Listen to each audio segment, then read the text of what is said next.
let's get back to this.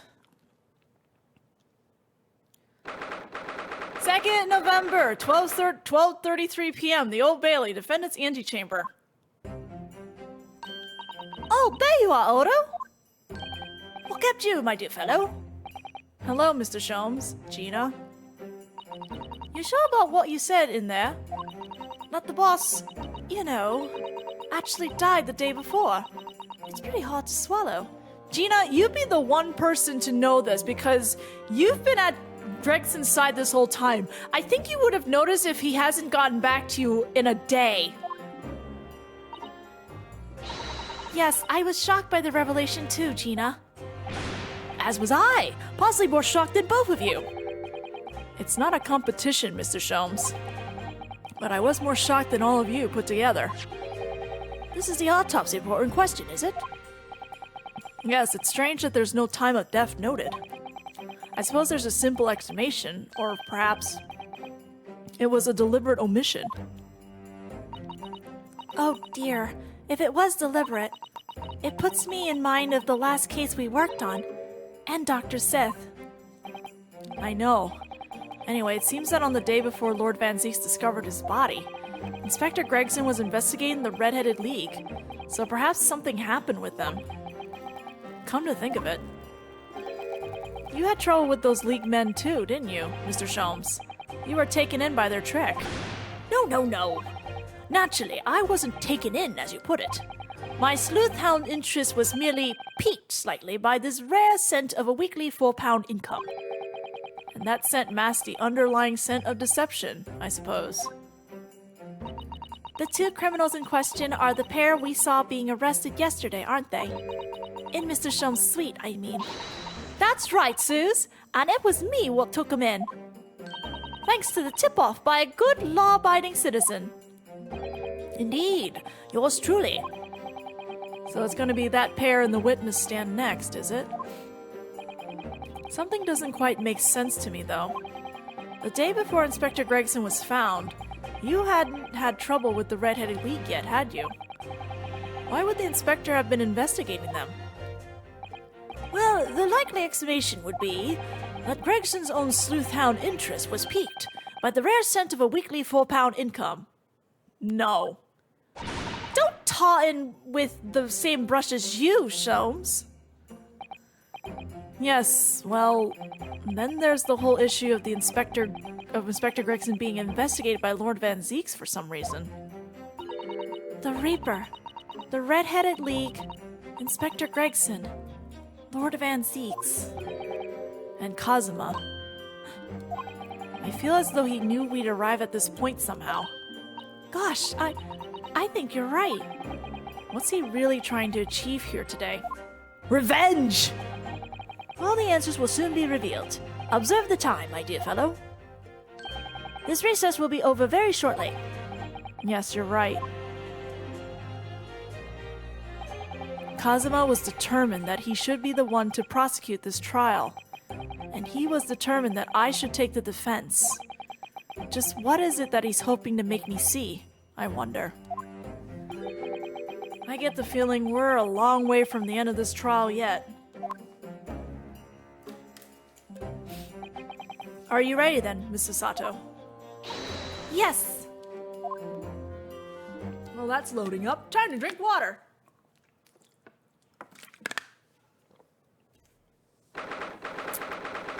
Second of November, 1 p.m., the Old Bailey courtroom. Rubble, rubble, rubble, rubble, rubble, rubble, rubble. In the name of Her Majesty the Queen, I hereby declare this court to be in session again. We resume the closed court hearing of Baroque Van Zieks, here present, who stands accused of murder. Now then, Prosecutor Asogi. My lord. Have you summoned the witnesses as requested? Yes, the two members of the Red-Headed League who planned and carried out the deception. They arrived not long ago with the local prison by police carriage. Very good. Bailiff, usher the two men into the courtroom. There they are! I really suspect, and someone has pointed out the last time I played or streamed this game, I really suspect they took the Skulkin Brothers model and just put over slapped a new skin over the model. These two men are currently being held by the police on suspicion of attempted extortion. You may omit your occupations, but state your names now for the court. Oh, what are their names now? I am Fabien de Rousseau. Fabien de Rousseau. De Rousseau? A descendant of the great de Rousseau family from Nice, in France. And my name is Peppino de Rossi. Peppino de Rossi. De Rousseau, and de Rossi. What? Pepperoni? I am the third son of the great family de Rossi, the landowners from Napoli. Woohoo! The two men first became acquainted at a boarding school for European nobility. I can't figure out what their names are, though. So my translator, this one is decapable, and then Pepini, whatever, is de Klutz. And I'm going to assume that their new names are French variations of capable and Italian for klutz, or something along that line. Oh man, I want spaghetti now. Those who graduate from TESMIC are the future leaders of Europe. Temsik! That's a ghost trick reference! That was a ghost trick reference, hello! But, do you have any idea how boring it is to be born with the noble blood? Alas, I make it my mission to get the better of the world by employing the little grey cells of my brain. That is all I'm trying to do, huh? So, that's the only reason for this whole grand deception you've been carrying out? Oui, you could say that. Not bad, eh? He has the grand ideas, but the petty plans.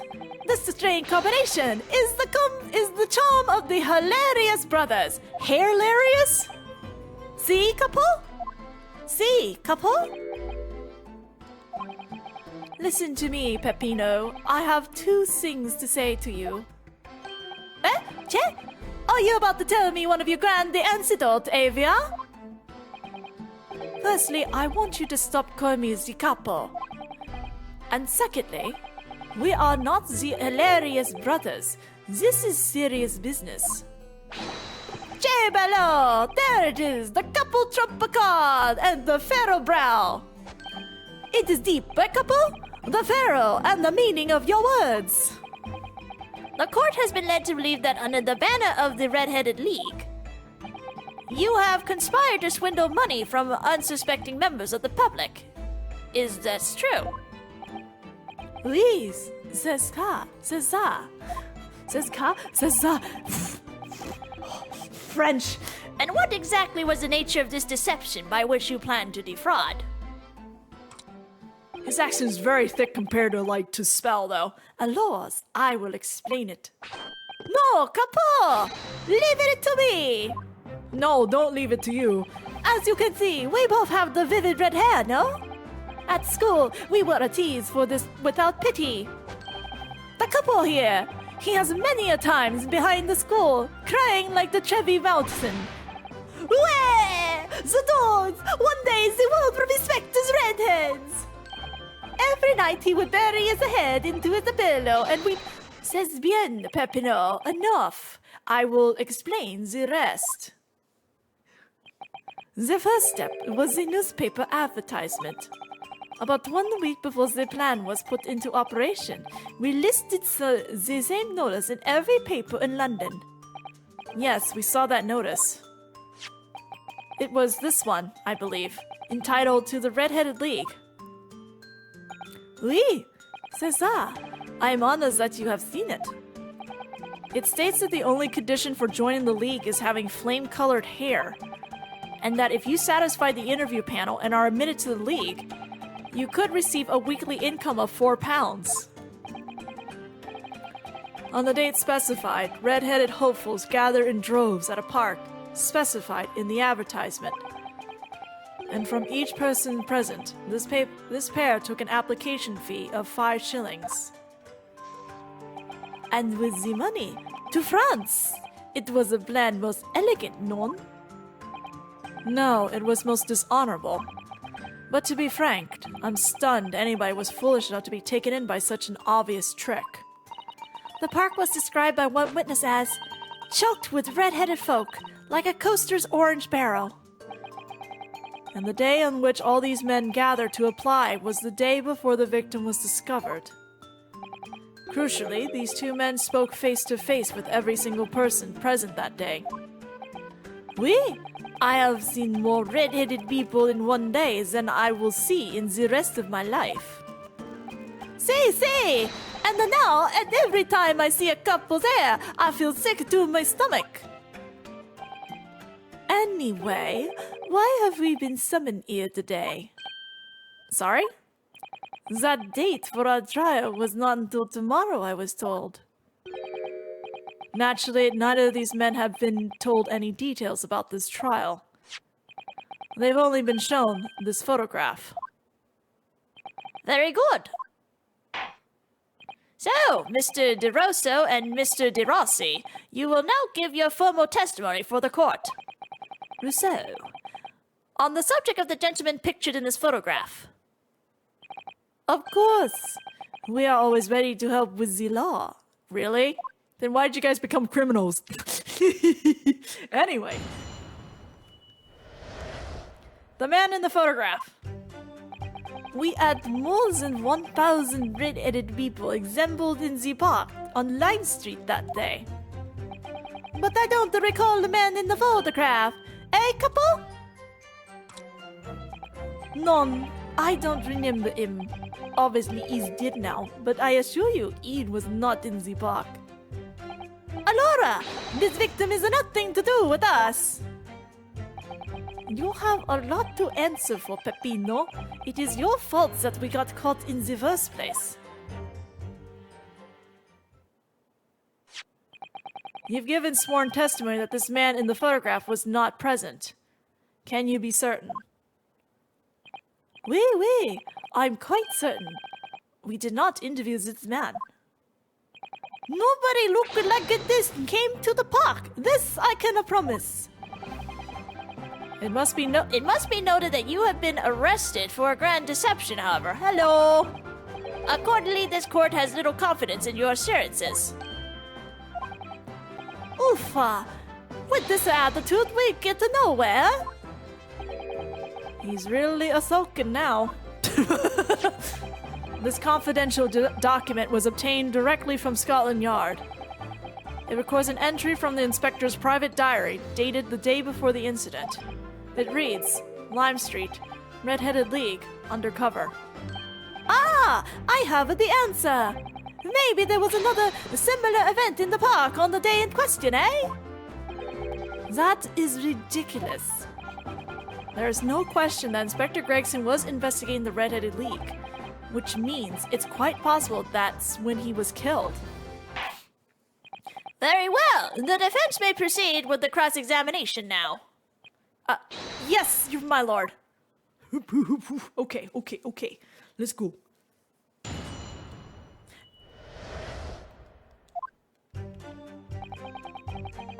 Hold it! 1,000 people. That's a very big crowd. That's a lot of money being taken. It was quite a spectacle. Redheads that come from all over the capital. See, the couple here, he has a magnetismo Emily, eh? Nobody else could attract so many people. If I could be born again, I could be the couple.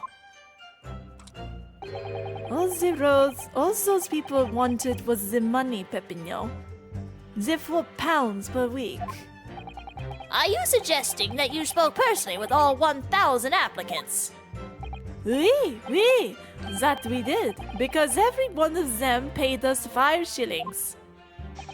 We take their names, and we take their money, and we take their address as well. Then I tell them we take some days to let them know by a post finito. Maybe 2 minutes a person. We start early in the morning, and we stop late into the night. So, you earn 5,000 shillings in one day. That's a small fortune. Who'd have thought there were 1,000 such gullible redheads in London to start with? One of whom was a great detective with chemically altered hair. Hold it! He doesn't look at all familiar? No, I don't think so. And this is a wig, eh? He was trying to trick us. I do not like the people who are trying to trick the other people. Says the con artist. If between them they interviewed 1,000 people with red hair, it would be unreasonable to expect them to remember every face. No, senor. I may be a small, but my memory is very large. I never forget a thing. In my opinion, I did not think this man was in the park. But he's not gonna give the court a definite, it seems. Hey, Capo? You didn't see a man like this, huh? Hold it! But according to what you said, you spoke with 1,000 or more people that day. Oui, that's true. My eyes were brimming by the end of the day.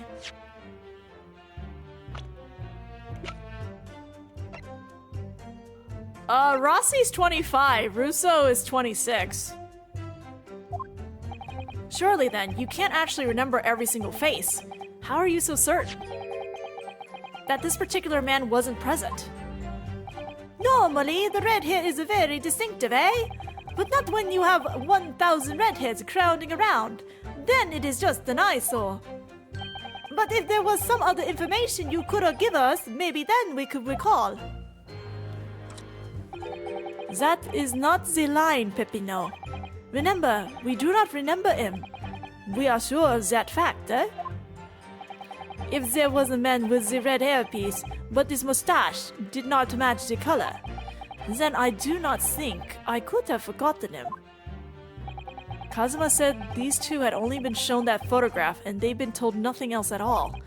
But what if I fed them just one more detail about the victim? For example, his fish. That's not the answer. Wait, maybe it is the answer. I wanted to try this. I can certainly appreciate that just knowing the man had red hair wouldn't help you remember in his situation. But what if I told you that the man was always munching on a packet of fish and chips? Do you remember a man who was eating incessantly? Not really. I was looking only at the heads of the applicants. I wouldn't have noticed the fish and chips any more than the caviar and smoked salmon. Or the spaghetti! Me! I love the spaghetti! Really? I had no idea. Tell them again what you said before, Peppino. Si, Capo, si! I say it again and again!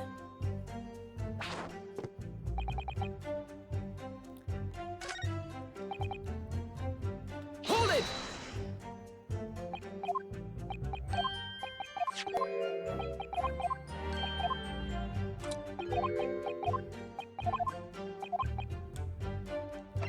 Go with this profession.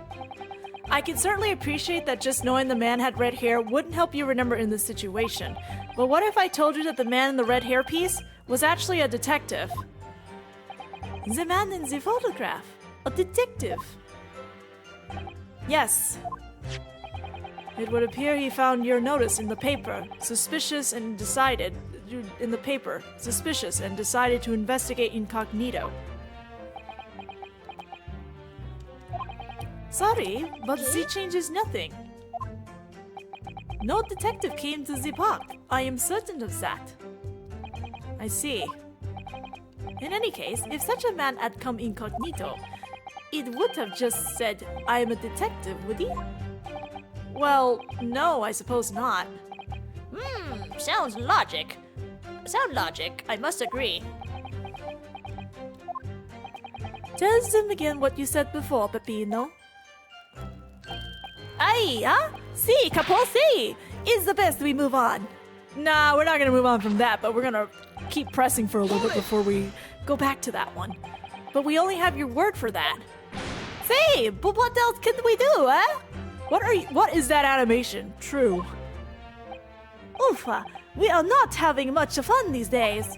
First we were arrested, then we are shown the horrible picture of a dead man. And now you're questioning every single thing we say. We are the victims here. I, Capo? No, you were caught carrying out a plot to swindle hundreds of innocent people. Huh. You had to bring that up, eh? It's not fair. I, Capo? Hold it! What do you mean by that? Cavallo, you promised not to say, eh, Capo? After we had taken the money that day, we would have left the country. That was my plan. Left the purchasing of the tickets for the ferry to Drunkik, to my companion here. But he bought them for the wrong day. Oops. Save, but it was an easy mistake to make, huh? The 31st. Oh, I have no sympathy for you. We were all day late for the boat because of your stupidity. And it's only because of this that the so-called great red-headed detective caught us. Capo, you know what I think? This is a work of God. Is a holy punishment, eh? Peppino, for the last time. This is not only punishment. This is only your fault. Ah! Don't blame God for your unholy mistakes. You are making me sick with anger. Are you angry or are you just upset? Huh. Maybe I make a mistake, but when it's time to eat the pasta, no one is the faster. And I've seen the evidence. This is so much. They haven't told us much we didn't already know. What do you think, Mr. Naruto? Well, if it was in the inspector's diary, it seems likely that he must have gone to Lime Street that day. And yet these two both claim they didn't see him. I have to say, they don't appear to be telling lies. Well, they are experts in deception, don't forget. Sounding plausible is their specialty. They may be lying simply to avoid being implicated in this case as well. Surely, if they were truly experts in deception, they wouldn't have been caught. Well, yes, you do have a point there. It seems to me like we need more information. Definitely.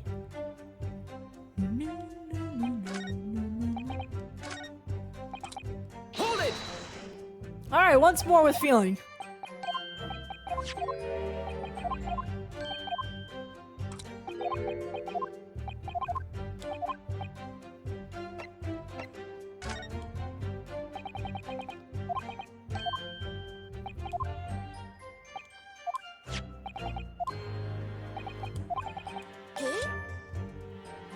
Excuse me.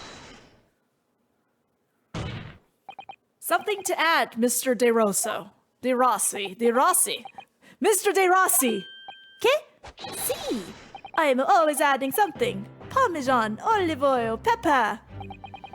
What I mean is, did you not agree with your friend's last remark by any chance? Eh? What did he say? About the detective? Yes, that. Keep your mouth shut, Peppino. You have said enough already. But why, Capo? What is the problem? There was a man who said, I am an inspector from Scotland Yard. What? Good Lord! I'm hungry now. And I just had a flan. Order! Explain this votee face in your testimony, witness. He is simple. A man who was at a park. There was no such man. Madai! What are you saying, Capo? Have you forgotten, eh? I have forgotten nothing. Nobody like these came to the park. Basta, Capo, basta! You beat me at many things, but not two. The memory and the meals. Like I said, when it's time to eat the pasta, no one is the faster. But you are inferior to me in every other way, so shut up. Objection! What good friends. All right. Naruhodo and Asogi, tired of their shit. Oh. Todd, the damage is done. Indeed it is, sir. Oui, there was a man who came to the park and he said he was an inspector from Scotland Yard. However, he looked nothing like the man in the photograph. He was someone else. How can you be so sure? Because, to start with, his face was completely different. See, it's true. The man who came was a younger. His face was a cleaner shaven. His eyes were sadder. His chin was thinner.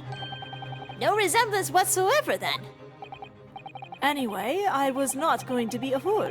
I took the obvious precaution and said to him, "If you are really a detective, show us the proof." Say, the couple here, he doesn't take a nonsense, ne? But he was well prepared. He said he had identification. Identification? You mean official police inspector's identification?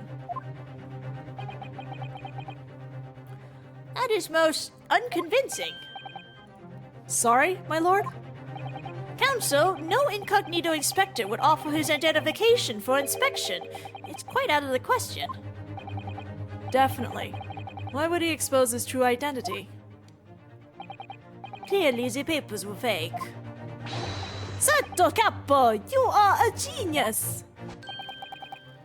We say in Italia, it takes a thief to recognize another, eh? And what happened after he announced that he was a detective? It became very annoying. He said, "You are under investigation." So I took his papers from him and chased him out of the park. It was a fantastico! And look, here is identification. So you stole it from the man.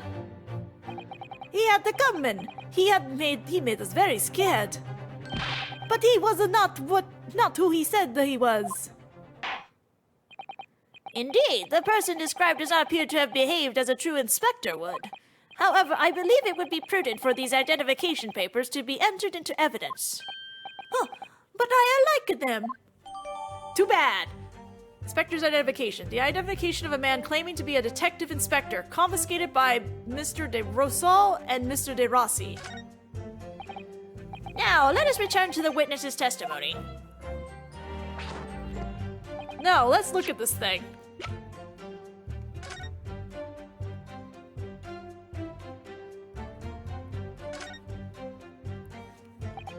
Well, I suppose we should see what this inspector's identification looks like inside. This looks legit! Yes, it definitely looks fake, doesn't it? Out of interest, what name is given? Probably just something plucked out of the air. It's Tobias Gregson. Wait, what? The Scotland Yard insignia looks genuine to me. But how? And the department identification number details are all correct as well. Since when have you known those? Yeah, exactly. Do you mean to say... I know it seems incredible, but yes. I think this is a genuine identification book issued by Scotland Yard. But that's unbelievable. This is the real thing after all? Am I presenting this somewhere? Where am I presenting this? I think I'm presenting it here. Oops, no, we're not doing that. Let me check all the statements again.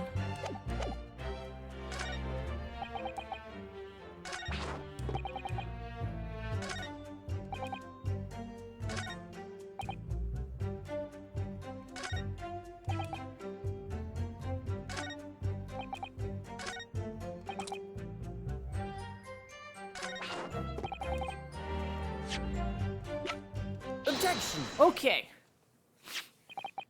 I wonder if I could ask you to examine this identification book very closely. Miss Lestrade. Why Miss Lestrade? What is your intention here, Counsel? Is this really a fake, or is it genuine? Or is it genuine? genuine? That must sound slang coming out? That's the question, which we can't answer ourselves. Objection! Don't be ridiculous. No Scotland Yard detective would allow his or her identification to be stolen. Hold it! That is the boss's! No question about it! It can't be! Surprise! As I suspected, the undercover detective who attended the Red-Headed League enrollment on the day in question, hi KV, was the real Inspector Gregson, carrying out an incognito investigation. Zolo! Zotolo! Order! But if the boss had his identification stolen, he would have reported it straight away. I mean, he was always on me about it. If you lose someone, report it at once, he say. Could it be then that the inspector was physically unable to report it? Physically? What are you saying? Unable to. You're not suggesting. Yes, it's quite possible that he was killed before he had the chance to report his identification stolen. I missed the damage because I was reading chat. Oops. Order! The defense posits that the victim was killed the day before his body was discovered, at a different location. Do you two have anything to say about that?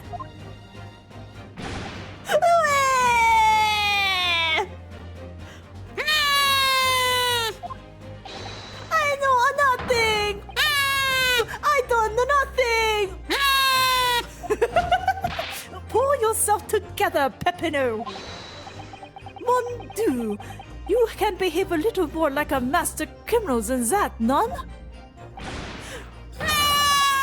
No, I wish I had to return to Italia! God, this is so much. Stop crying, Pepino, please! Otherwise, Lume, stop your whining and start the talking! They apparently did! I know nothing! I don't know nothing! Make it stop! But you will tell everything, or face the worst possible outcome.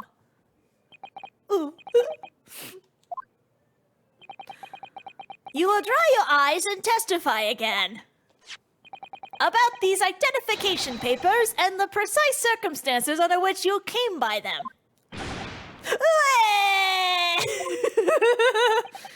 For crying out loud.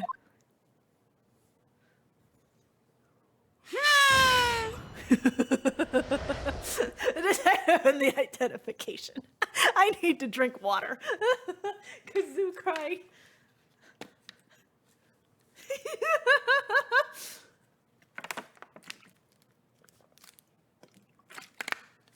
God, I love these two, though. The truth is, we took him prisoner and kept him for the night at a secret hideout. Even though I didn't think he was a real detective, I was too scared to let him go that day, just in case. We took the man's identification from him and shot him in the room next to ours. There might have been a little tussle, but we did him no harm, and the next morning we let him go.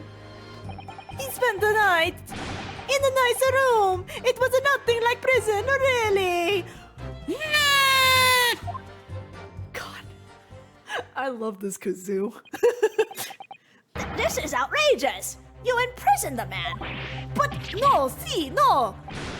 It was not like a prison. He was very comfortable with a calm and a happy. And the calm and the happy, couple? It was never part of my plan, I swear it. Wolfa, so you think it was my fault, eh? Just because I got the date of the ferry wrong by one little day. I do not think it was your fault, Pepino. I know it. No. Por favor, Capo.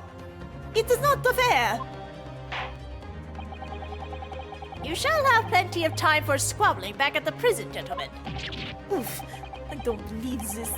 I would have been a real detective. Counsel for the defense, proceed with the cross-examination. So on the day before the incident, Gregson spent the night confined in this pair's hideout. They're still crying, god damn. And the music picked up, okay. Do you realize what you're saying? Well, you have to believe me. I never intended for that to happen. And so the detective did not intend it either. Do you think? But there was nothing else I could do. Say, nothing else. There was the first crime for the couple. He was at the end of his wits. I told you before, Pepino, that is not the way to describe a criminal mastermind. What about this hideout of yours? An old empty house behind the park on Lime Street. We rented the place for 2 days. It was an inspired idea by the couple here. An impulsive idea, I would say. No, not impulsive. Inspired. Eh, couple? What am I supposed to say to that, eh, Pepino?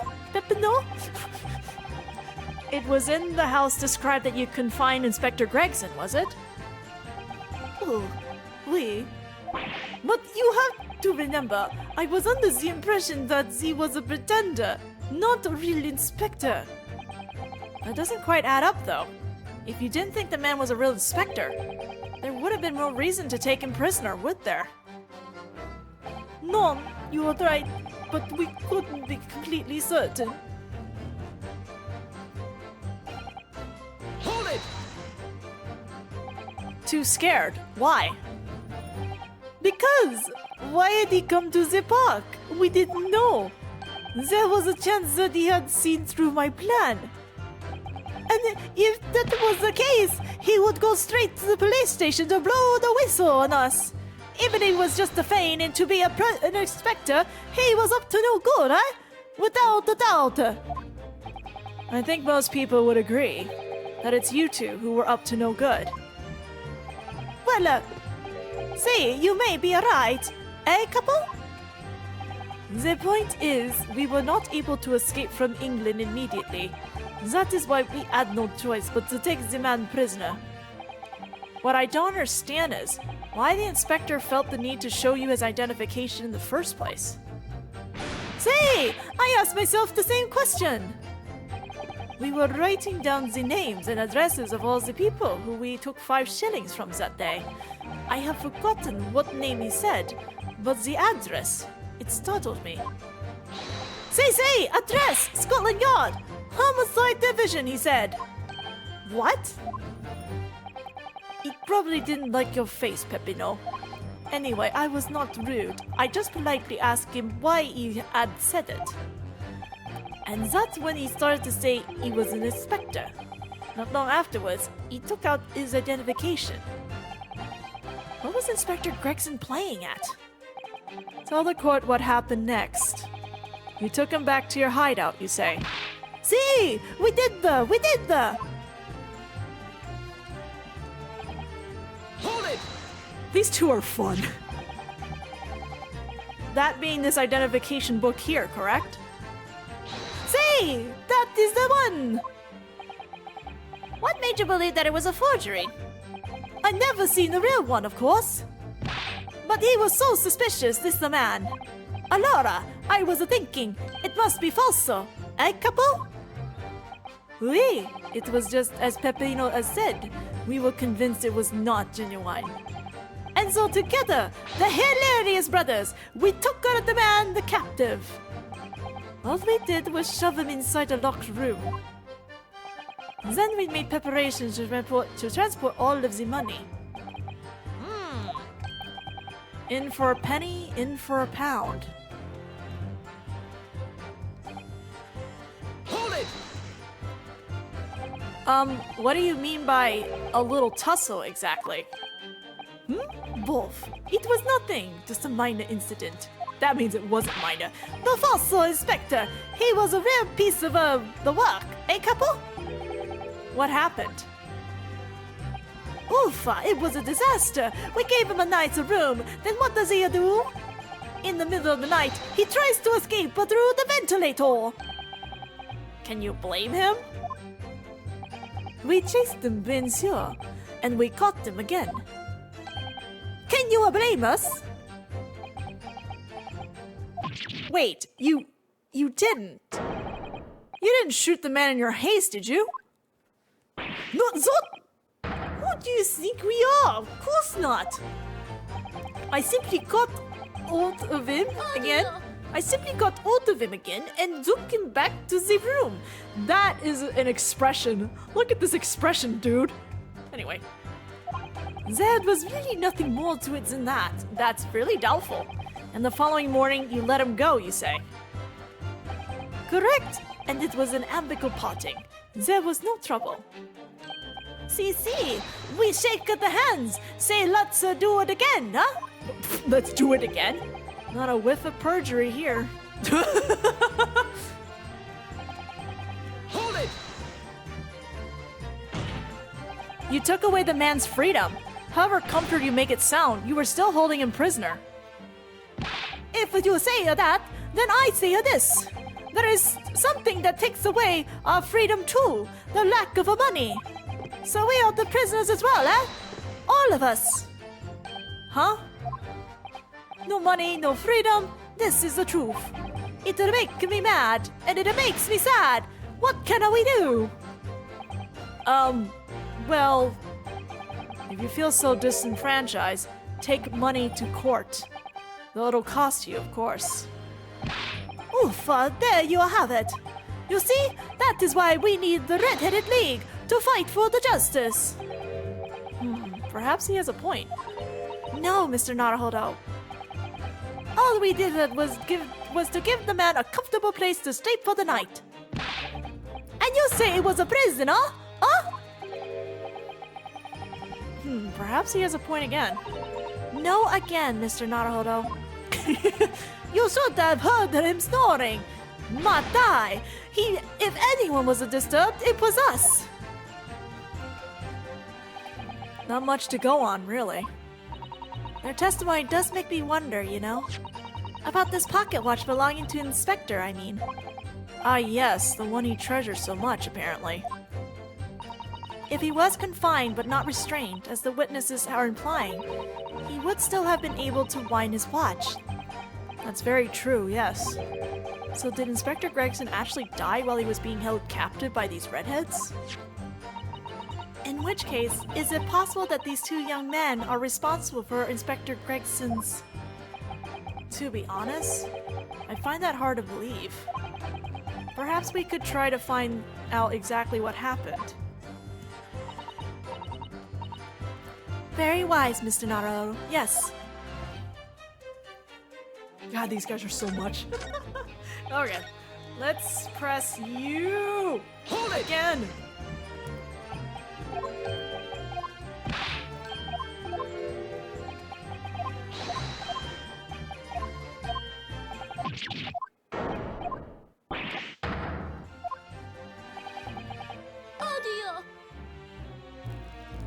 Excuse me.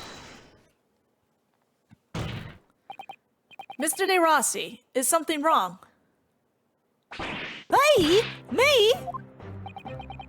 Something Mr. De Rosso said seemed to make you, well, it seemed to make you act even more strangely than usual. What was that all about? Cavolo, at times like that, you don't want to have to capo after you, believe me. And I speak from a personal experience. Personal experience? That is enough, Peppino. There is no need to say more.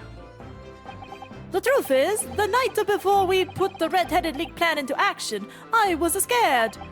It was not fair to the couple, but I tried to run away. It's a shame you didn't manage it. But the couple here, he came after me like a the turbine, eh? And he dragged me back to the house, kicking and screaming. I'll have a bruise to prove it, eh, couple? Bruises, you say? Hey, you wanna see? Huh? You wanna see my fantastical bruises? That's enough now, Pepino. No one wants to look at any part of you. I do. What to do, huh? I assure you, or I don't. I assure you, or I don't. You do. Now. Allora, if anybody wants to see, then I do it. Echo, you see? It's still very visible, eh? That red ring around your neck. You got that when you were dragged back to the house? See, the couple, sometimes he's a very rough, and I said that's enough. Pepino's neck is nothing to do with what we are talking about here. You have my word. Yes. What is your opinion, Counsel? We should put that testimony in about the red ring around Mr. De Rossi's neck. I wonder, does it matter? It's important. Put it in. Put it in. Mr. De Rossi, I'm going to have to ask you to amend your testimony with details about that mark on your neck. Hey, couple, you see? Everyone is interested in what I say, huh? Ooh. Mon Dieu. Very well. You will amend your testimony as requested, Mr. De Rossi. See, if you really want to know. He tried to escape, but the couple put the collar on him and dragged him back. Like what he did to me, see? Hold it! Are you saying that red mark was caused by... Say, a big collar made from a leather. A leather collar? Is this true, Mr. De Rosso? What? We had a Saint Bernard at home when I was younger. It is a souvenir from that time, which is a very strong chain. A strong chain? And you put that around your friend's neck? Oh, sorry! I was so angry that he was leaving me alone. You did not have to tie the chain to the leg of the bed, though, huh? Oh my god, I can't read now. I would not have tried to run again. You didn't do that to Inspector Gregson as well, did you? Treat the people equal is the couple his motto, eh? It's starting to sound a lot more like a prison all of a sudden. The couple is a tough, but the couple is a rough. Ugh, I shouldn't have done it. So, the following morning when you released the inspector... He had the red ring around his neck, just like me. Peppino, s'il vous plaît, leave it now. Now you know, huh? The couple here, you don't want to tangle with him, eh? But for the inspector, it's not so bad. God, this is so much.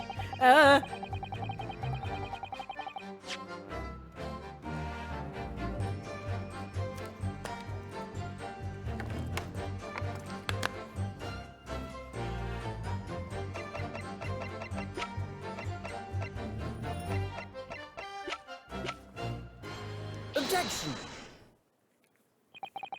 So the day before his body was discovered, Inspector Gregson was taken prisoner while working incognito. No, it was not like that. It was hardly a prison. It was an invitation to stay. It was only... However you describe it, there's no glaring inconsistency that remains. What inconsistency is this, Counsel? I would ask the court to look closely at this photograph of the victim, Inspector Gregson. Oh, I wonder if I should have presented the wrong evidence for that neck one. Apparently, according to some of my friends, Asogi has some really aggressive responses if you present the wrong thing. You will see that there is no red ring visible around his neck.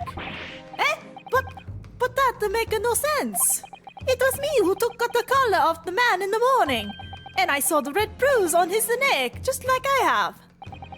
Given the mark is still clearly visible on this witness's neck, we'd expect to see bruising on the victim, who was put in the collar more recently than Mr. De Rossi.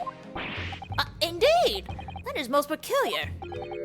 But what do we tell you, huh?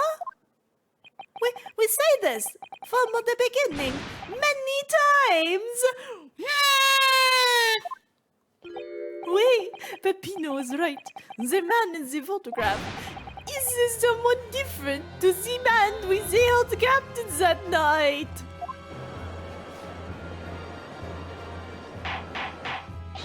Order! It would appear then that on the day before the incident, the man who visited the park on Lime Street posing as an incognito inspector was not Inspector Gregson at all. Objection! If that's true, however, how do you explain the inspector's identification? This is a genuine identification book issued by Scotland Yard. It's inconceivable that someone could have stolen such an important item from the inspector. The prosecution made that assertion itself. And we also know that the inspector had made a note about the Red-Headed League in his diary for that day, which surely means we can't divorce the two events completely. The inconsistency noted by the defense is most troubling. If it were the real Inspector Gregson whom these two red-headed gentlemen encountered, the fact that no bruising can be seen around his neck defies explanation. But equally, if they actually encountered an imposter, how did that person come to be in possession of the real inspector's identification?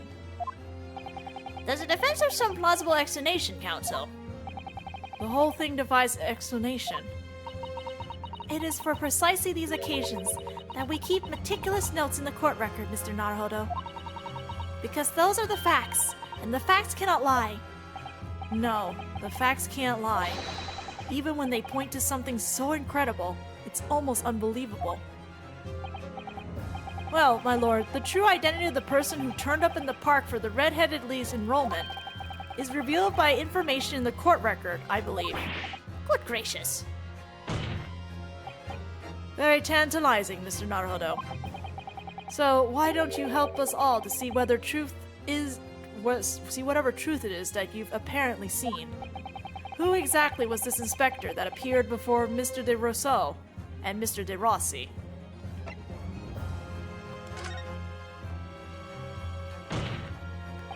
Though it seems incredible, I admit, the undeniable facts point to only one thing. Since no bruising can be seen on the victim's neck, the person who these two red-headed men took prisoner that day cannot have been Inspector Gregson. In other words, your whole argument up to now has been a waste of time. Objection! No! Shut up! On the contrary, I haven't finished. What? You need to let people finish, man! There's no bruising on the victim's neck, so the question immediately posed next is, who exactly was this man in the park on Lime Street, found to be carrying Inspector Gregson's identification? See, that's right! We tell the same story every time! Whoever this man was, the couple dragged him from a pillar to a post from the dog collar. Mon Dieu, Peppino! I was not so harsh as you say, oh? So who was it that the false inspector, eh? Who was that the false inspector, eh? Who was he?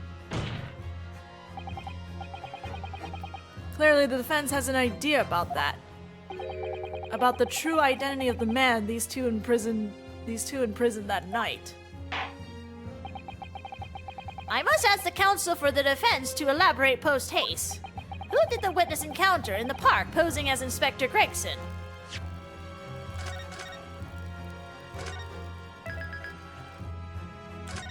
Just for the lowsy. I don't think he's gonna give me anything mean here, but just for the lowsy. It's surely no secret. This is the identity of the imposter. I don't think he's gonna say anything aggressive here, though. Oh, really? On what grounds? Fancies. Well, I said it was no secret, but that part is. Dear me, if ever a penalty was in order, it's now, I feel. Like the punishment, the couple can lend you his collar if you want, huh? Perhaps my learned friend needs to experience what it feels like to be dragged around the streets by the neck. Honey! Well, there we go! I'll use my imagination, thanks. Thanks, Asogi! Oh, man. Well, Mr. Naruhodo, the red ring produced by the collar is clearly the crux of the matter here. Yes, the bruising around the neck. Right? I must ask the counsel for the defense to elaborate post haste. Who did the witness encounter at the park? Blah, blah, blah. The gossip. Ironically, was next to Asogi. Goodness me, isn't that... One of the witnesses who was in the stand in this very courtroom earlier today. A nameless man whose only occupation appears to be peddling hearsay to passerbys. Objection! What on earth would a street seller be doing with a police inspector's identification papers? Witnesses, is this the man or not? What has happened to his lip? See, this is a man is not for the red-headed league, eh? He's looking for the twisted lip league, you know? Perhaps rather than making such a rash claim next time, you should bite your lip instead. Sogi, please, just stop. You're too much. It seems improbable, yes, but one undeniable fact remains.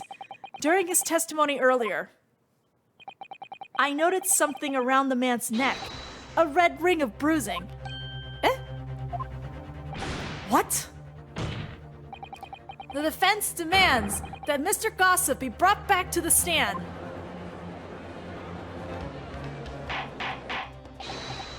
Order! Bailiff! Bring the affirmation witness back into the courtroom. Immediately!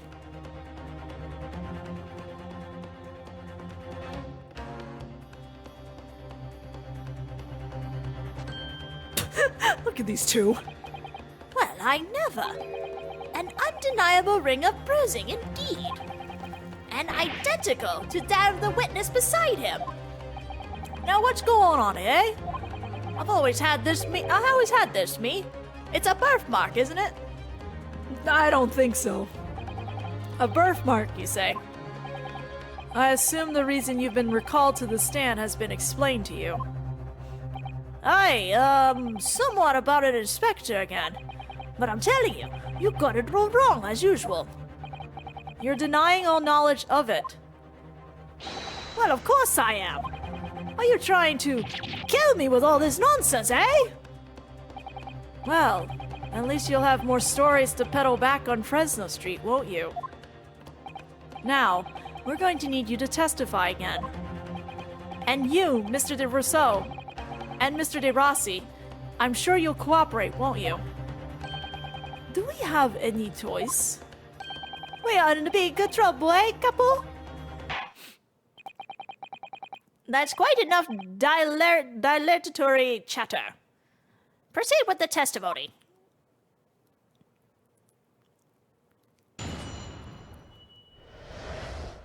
The inspector and the identification revisited.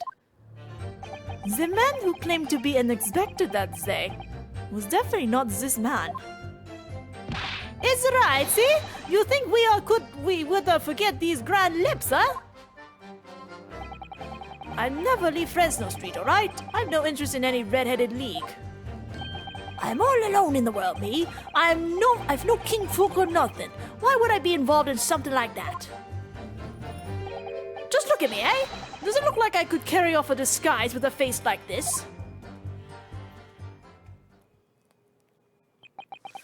It would certainly appear that we have the wrong man. What have I been telling you, huh? There's no need for the pointless testimony. Ugh. That's right, I'm just a simple peddler, remember? Fresno Street's all I know. How would I have come by? A police inspector's identification book, eh? Well, yes, that's hard to explain, but... A brief cross-examination, I think, counsel. Very brief. Ugh. Isn't there anyone in this courtroom who thinks I might be onto something? I do! I stand steadfastly at your side as always, Mr. Naruto. Me too! Except for Kazuma.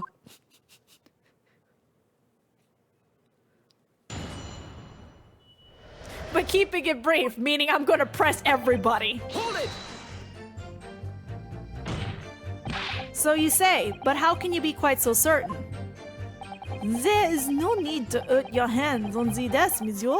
Surely the reason is obvious, no? Because I have never before seen lips like this. Nevertheless, there's a clear mark around Mr. Gossip's neck. And it looks very much like that left behind on the neck of your colleague by your prized collar. Mon Dieu, with your words, it is like you trying to wring my neck. It does look very much like my neck, though, eh? No, it's a birthmark, lad. The biggest lips in London, and a neck to die for. Aye, they broke the mold when they made me. For the first time in my life, I feel lucky to have been born with the red hair. And I thought being Japanese made you stand out in London. So you maintain that you've never seen this man before? Oui, c'est ça. I swear it by the flames of my hair. So fierce pride has outgrown the frustration with your hair now, has it? Hold it! Well, yes, I don't imagine I'll forget those lips in a hurry either. That is what I'm saying. For some reason, it makes me want to eat. How did Fabian call it? An eclair? You know, I've never seen the hair as black as yours either before. Likewise, I've never seen red hair like yours until I came to Britain. Say, maybe it is a national trait, eh?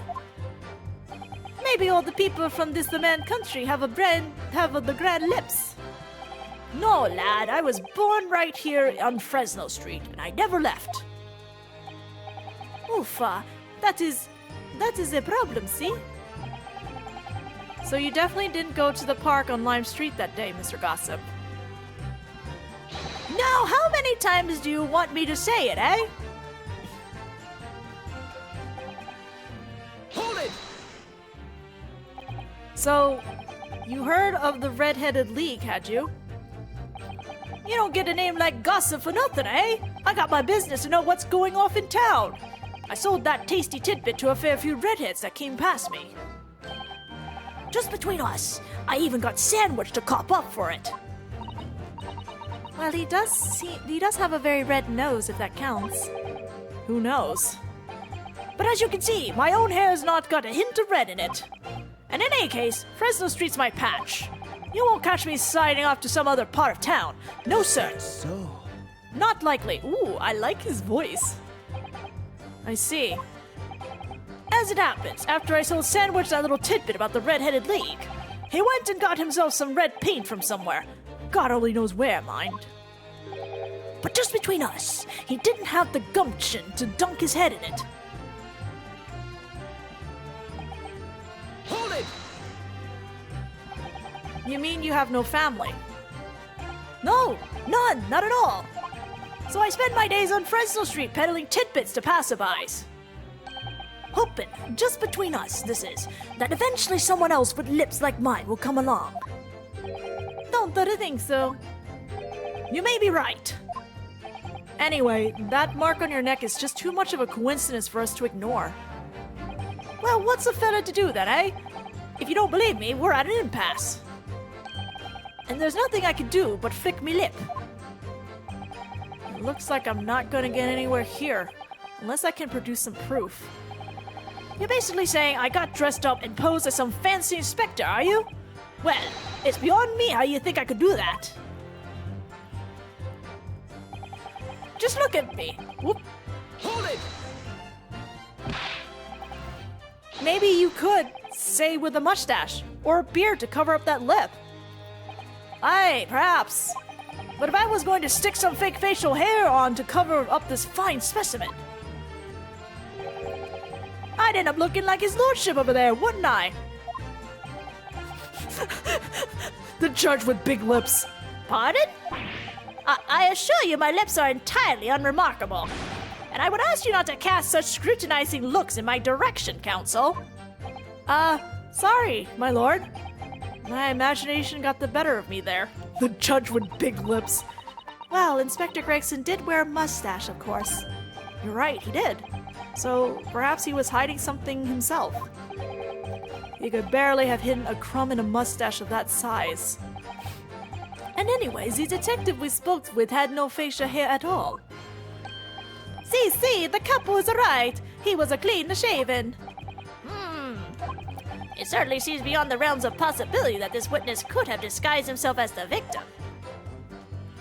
Aye, it is. It does that it is. That's the extent of their testimony, is it?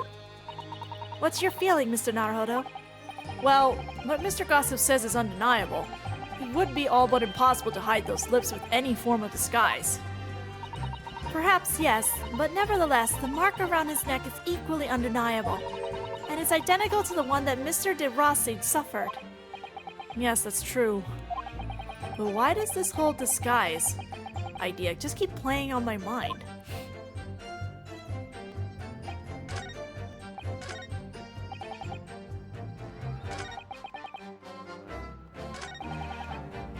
Hold it!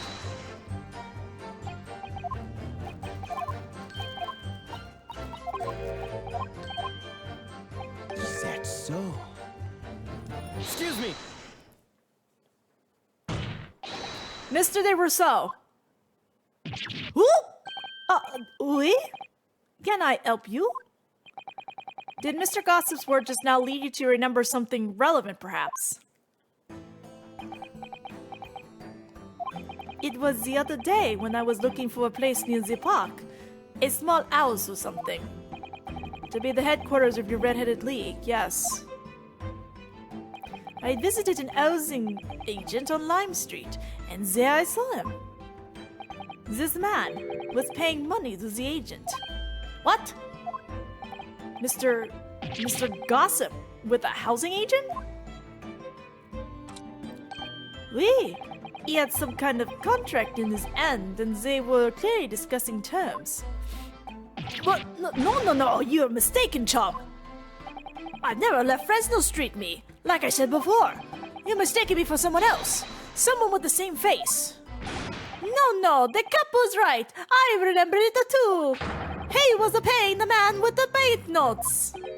With notes?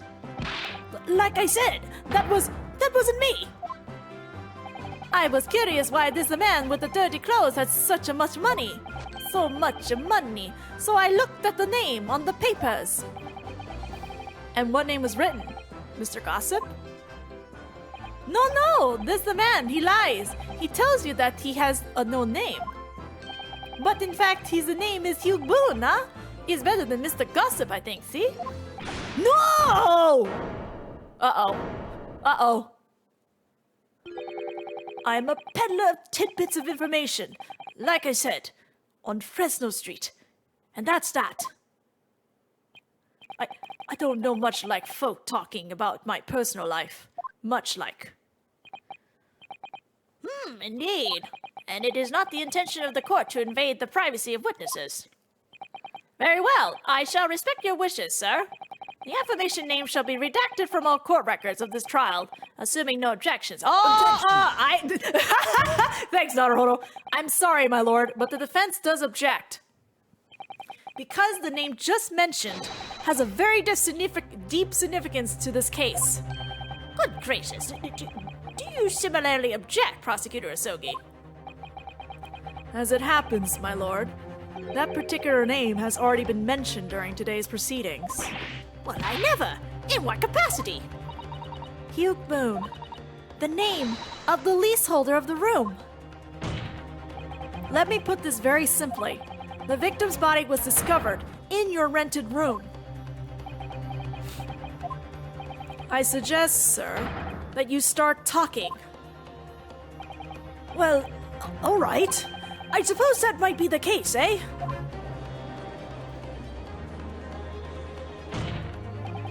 So your real name is Hugh Boone.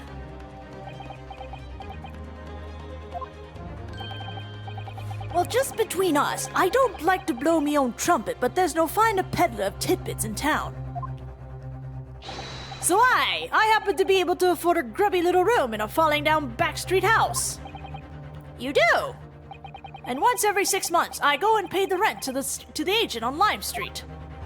Aye, I remember now. There was 2 vulgar redheads in there last time.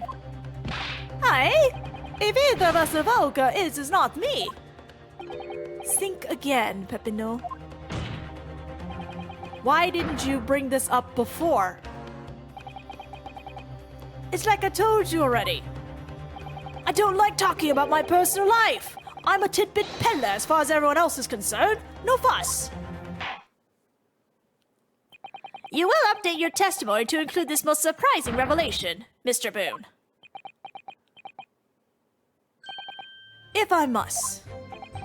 So the leaseholder Scotland Yard had been looking for since the body was discovered has been here under our noses all along.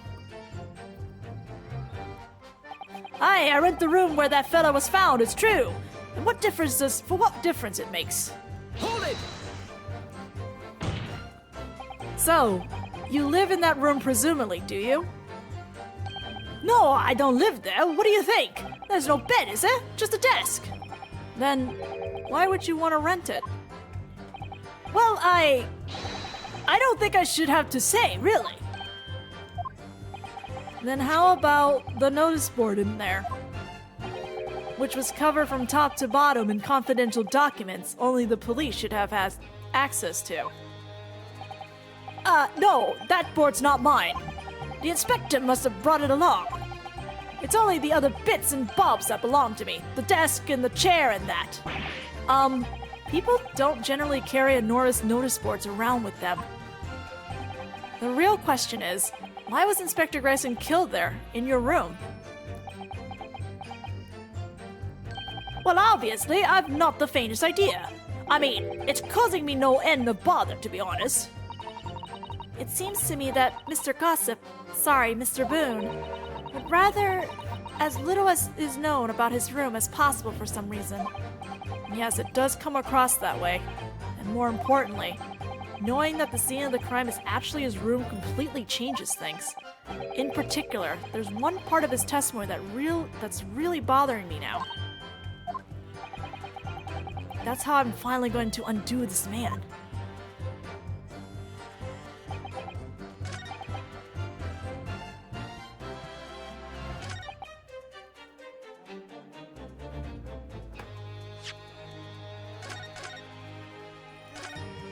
I actually do not know where I'm presenting here, but let me see. I don't think you're alone, sir. Am I presenting here? Objection! Yeah, I'm good. If you have no kinfolk, as you put it, then explain why is it that among the sparse furnishings, we found this photograph in the room? Ah! I presume, as you've been renting the room, that this photograph belongs to you, does it not? Oh, well... Mr. Boone, drop the pretense and tell the court exactly who you really are. Prelude to pursuit! I don't know what you mean. I'm a peddler. I keep telling you so. You really don't need to bother with me. Please, just leave it alone. As the man says, leave it alone. Wherever the truth is about this man's life, it has no bearing on this case. Because it's simply not possible that he personated Inspector Gregson. Objection! How can you be so sure? Just look at the man. No amount of disguises could ever hide those unmissable features. Objection! But what if we were to look at this the other way around?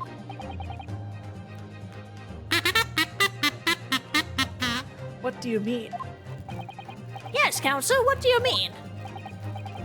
Well, there's no denying that Mr. Boone's lip is very prominent indeed.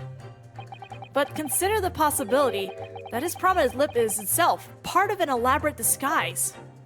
Huh?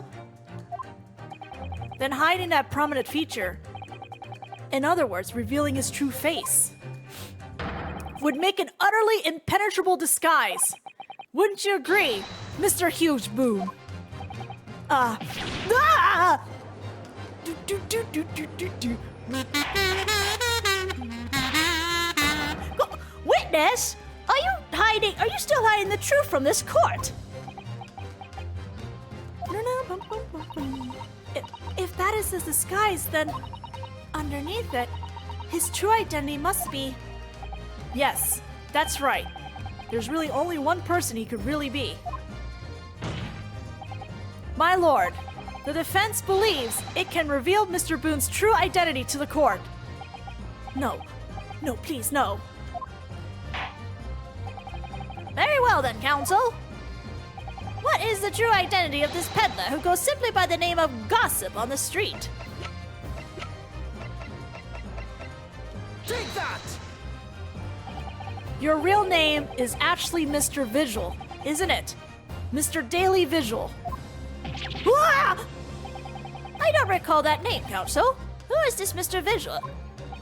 It's a name I encountered yesterday, my lord. It has to do with a certain client at Mr. Herlock Sholmes of. A young gentlewoman came to the detective asking him to locate her missing husband.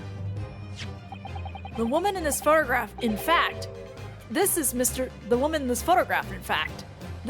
Visual. What? From what I understand, you haven't returned home since the night before the inspector was found dead. But of course, on that night, you were being held captive by the two Red-Headed League men. And last night, you were put up by the prosecution service in preparation for testifying in this trial. Because we've been led to believe that you, Miss Venus, and Mr. Sandwich were all homeless. Being important witnesses in this case, we needed to know where we could find you, of course. And that explains why you've not only been unable to return home, but also unable to contact your wife, who's been beside herself with worry, waiting for you at the Visual residence.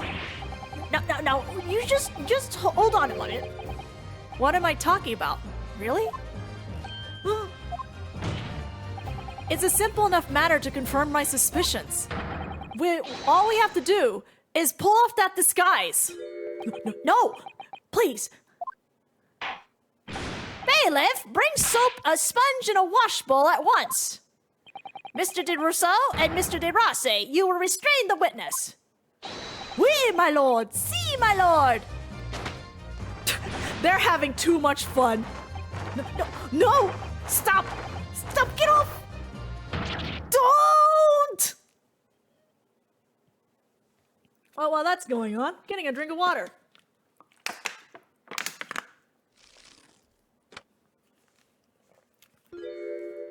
Hello, my handsome Visual. They had a little too much fun restraining him. Well, we are now seeing your true features, I presume. Lift your head, sir. So the court can see your face.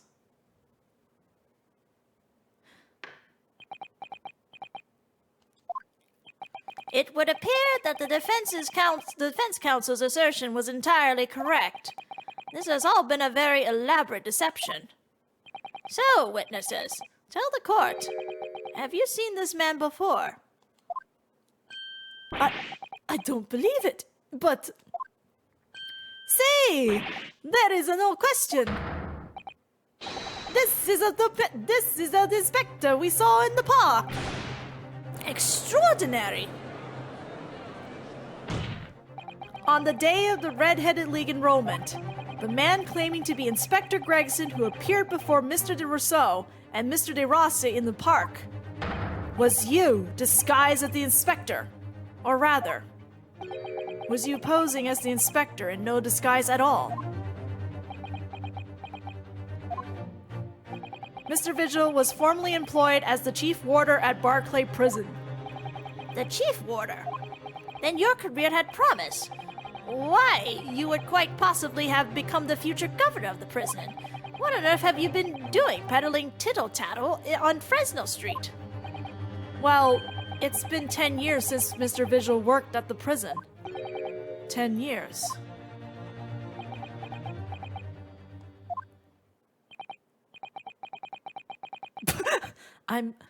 I'm dreadfully sorry about all of this. Yes, it's true. I'm Daily Vigil. And you were the chief warder at Barclay Prison 10 years ago. Kazuma? So where did Mr. Hugh Boone come from? Boone is the other me. It's a name I invented. Well, evidently there's a great deal under the surface here. I'll explain everything. I'll tell you just how wretched my life has become. I feel bad for Vigil, though. As you say, it was 10 years ago now that my employment at Barclay's chief warder came to an end. Having left the prison service, I searched for some new occupation by which to earn a wage. But times were hard in London, and I found no suitable engagements at all. In desperation one day, I turned my hand at selling wares on Fresno Street. But your wife appears to know nothing of this. She still maintains that you are the chief warder at Barclay Prison. I was utterly determined that my wife should not know of my failings, which is why I've never told her. I opened an account at the bank under the name of Hugh Boone, and I rented the cheapest room I could find on Fresno Street. The scene of the very crime we're investigating. Yes, that's right. A place from which I could emerge every morning at 8 as a squalid peddler, and transform myself back every evening at 5 into a well-dressed man about town before returning home. That quickly became my daily routine. I was puzzled by the lack of furniture in the room, but that explains it. But why on earth didn't you just tell us this in the first place? I have a wife, sir, and 2 sons. And without wishing to sound self-conceited, they regard me with some pride. I couldn't bring myself to disappoint them. So instead, you decided to conceal your occupation from them. Yes. I've made such a terrible mess of everything. Still, one thing doesn't add up. No matter how many tidbits of information you could sell to passing gentlemen, even at 6 pence apiece, you couldn't hope to match the salary you must have commanded as chief warder at the prison. Very true. You have kept your family in comfort, despite 10 years of somewhat misbegotten unemployment.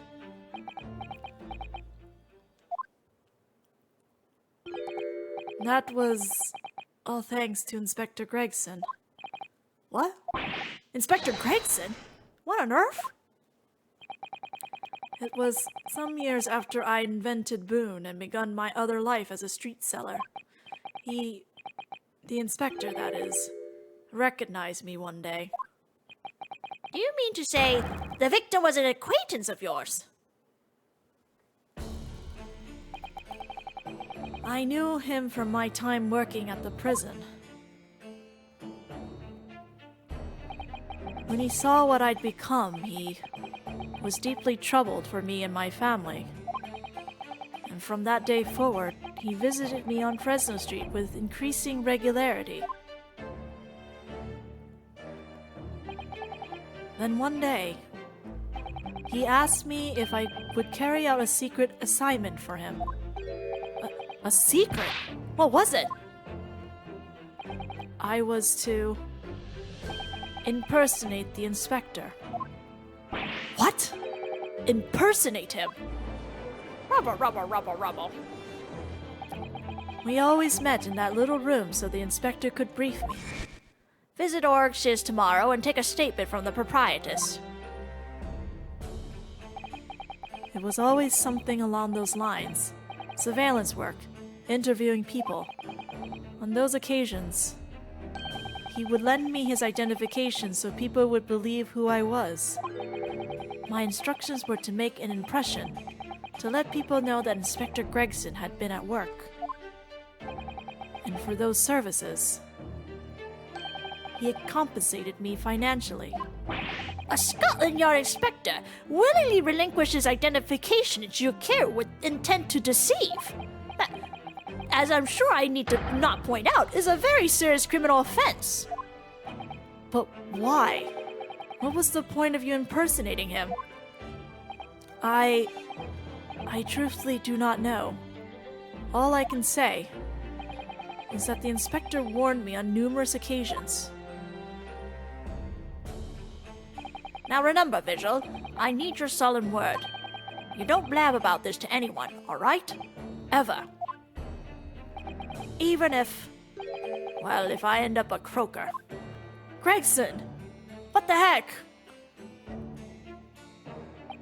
In time, he started to bring papers with him to the room as well. It became something of a second office for him.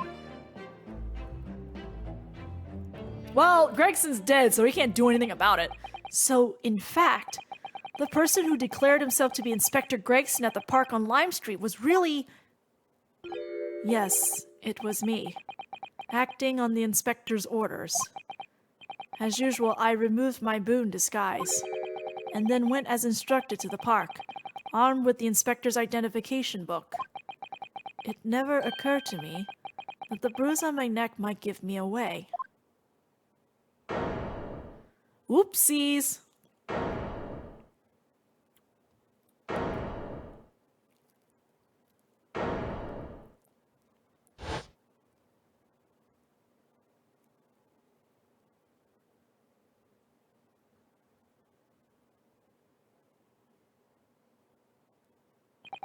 Well, it would seem this confession completely destroys the defense's case. Oh yeah, it kinda did. Explain yourself, Prosecutor Sogi. My learned friend's assertion was as follows. The victim was killed at another location on the day before his corpse was discovered, at the hands of these two red-headed League men, when they imprisoned the inspector. Baby slap! But no, that can't be! After all, it wasn't the inspector who went to the park that day. It was me. Oh, goodness. Finally, we have clarity. We had nothing to do with the murder of the inspector. And merci, Monsieur de la Fence, for proving it. What? Ah!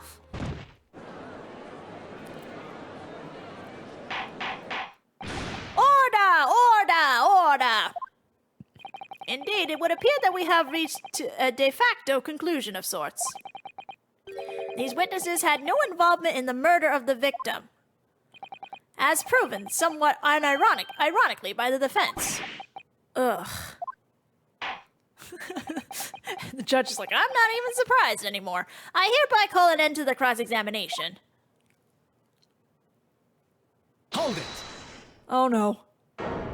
Oh no. Asogi? I don't like this. Oh, your song plays now.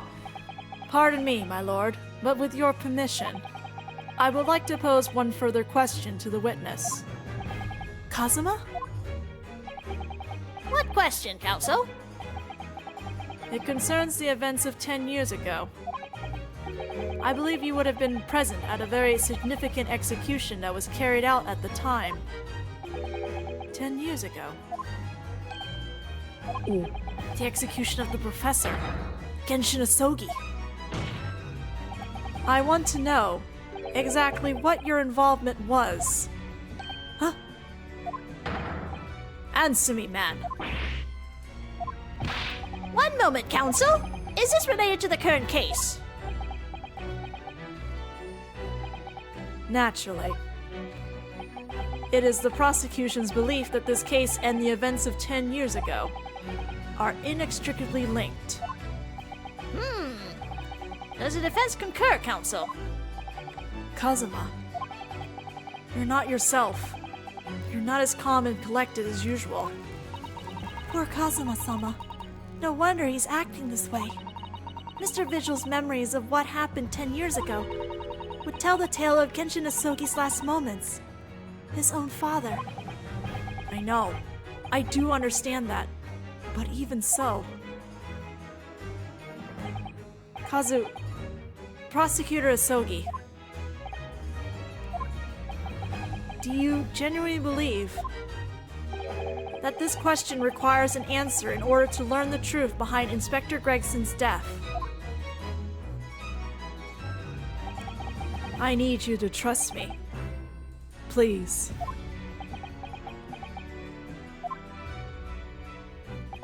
Very well. Then the defense has no objection. I see. In that case, you will answer the question, witness. The truth is, I remember very little of that time. You forgot. I'm sorry to say, yes.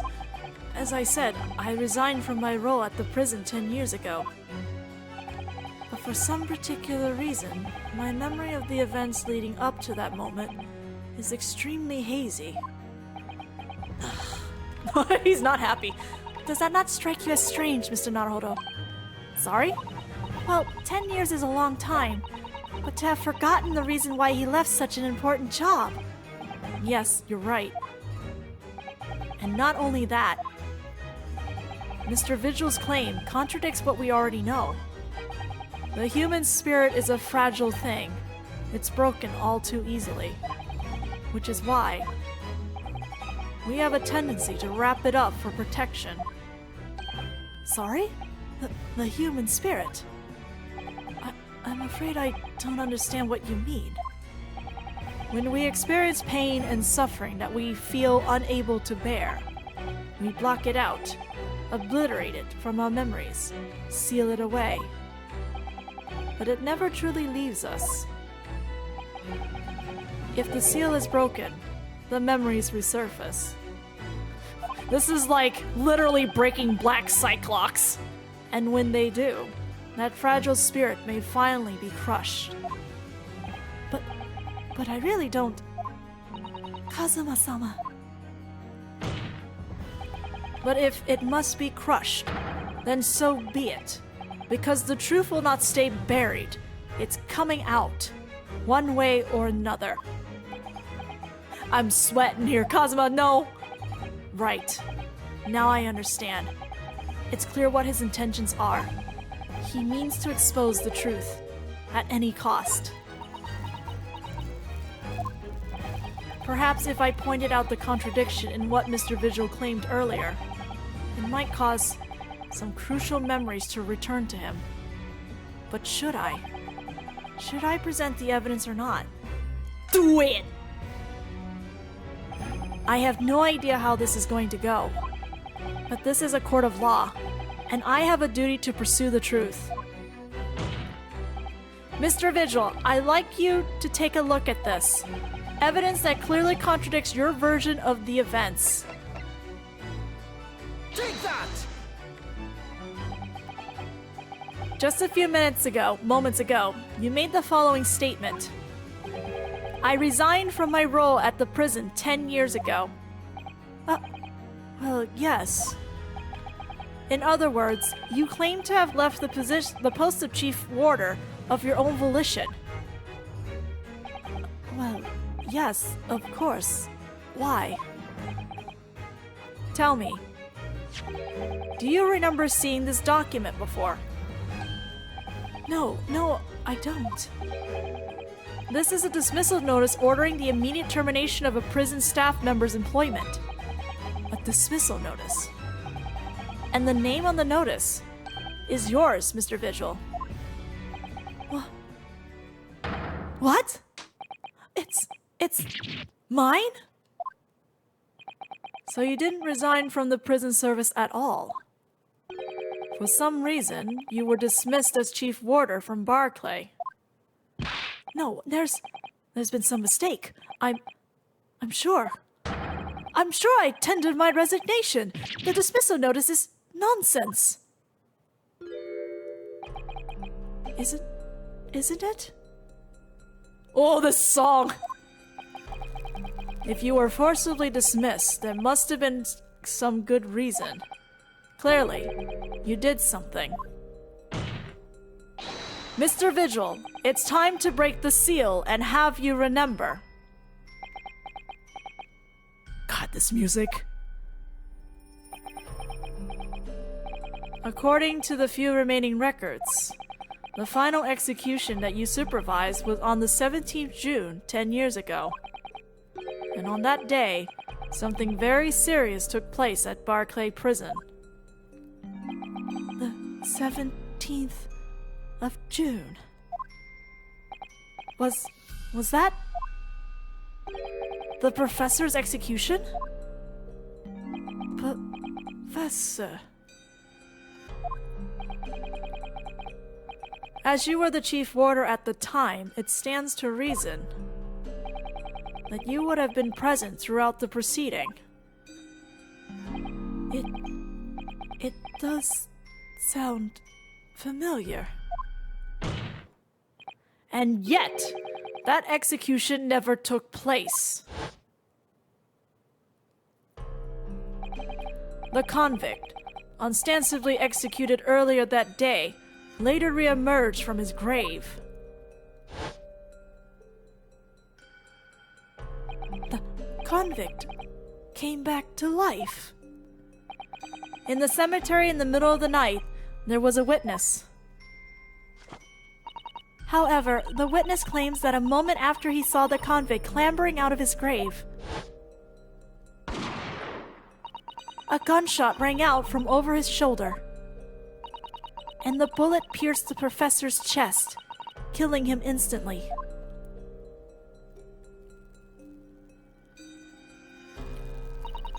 Those may have been the professor's actual last moments. Yes. Seeing as you were in charge of overseeing executions at the time, you must know the truth about what really happened. It's in your head, somewhere deep down.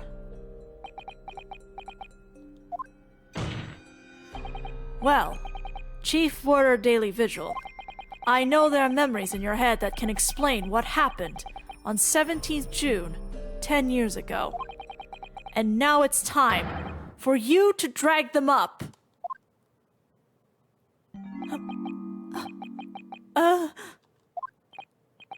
Mr. Vigil?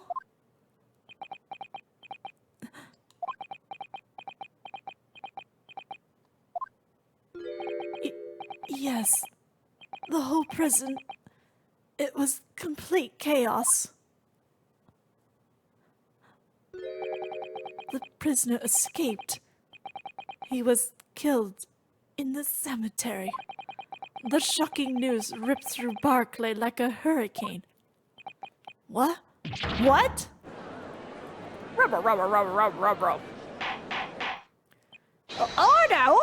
Order! Do you mean to say, Mr. Vigil, that your memories of the time have returned? My head, It's like some floodgates have been opened. The images and the screams. Oh my goodness. The papers. There were reports, articles about a man who'd seen a ghost. Yes, Enoch Drebber. But surely those reports were exaggerated. There were traces at the scene. Traces of what? In Lowgate Cemetery, at plot number 139. Blood. Lots of blood. That's where the man was buried, of course. Obviously, something terrible had happened there. The depths of conspiracy and depravity from which this tale is emerging are quite staggering. I reviewed the police records from that time extensively. A thorough investigation was conducted by Scotland Yard to ascertain how the convict managed to escape in the first place. And the conclusion reached by the investigating team was that a member of the prison staff must have been involved. Are you suggesting that a prison warder abetted the man's bid for freedom? Yes, and I was suspected of doing it. Of raising that mass murderer's execution. Of using as a way to help him escape. You did what? I remember now. The horror of it all is coming back to me. He's spinning faster. One evening, a few days after the execution, some detectives came to the prison. I was called to the governor's office at the top of the watchtower.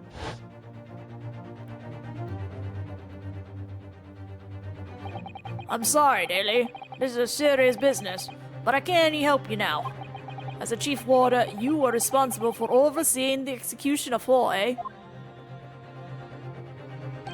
Well, it seems the fellas at Scotland Yard want to have a few wee words with you about it. You better pack your things, laddie. You're to attend in person.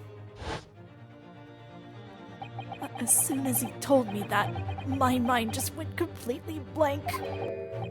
And the next thing I knew, The professor, the most hated killer in our country's history.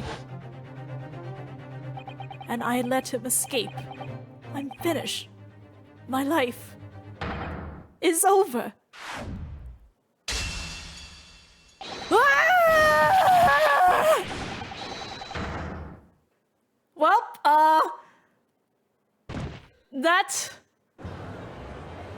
that guy is, very much out. Order! Bailiff, fetch a doctor at once!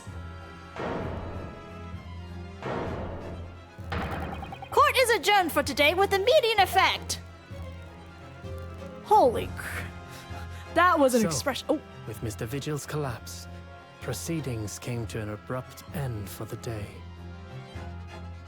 Once again overshadowed by the legacy of that notorious killer, appearing like a cursed ghost ship on a foggy ocean. Lord Van Zeeks, Mr. Vigil, Cosima, and Gregson. All of them bound by invisible chains anchored to the same wreckage in the murky depths of the past. But the miraculous light that had been trying to cut through the gloom and shine on those tragic events was playing on the edges of the truth at last.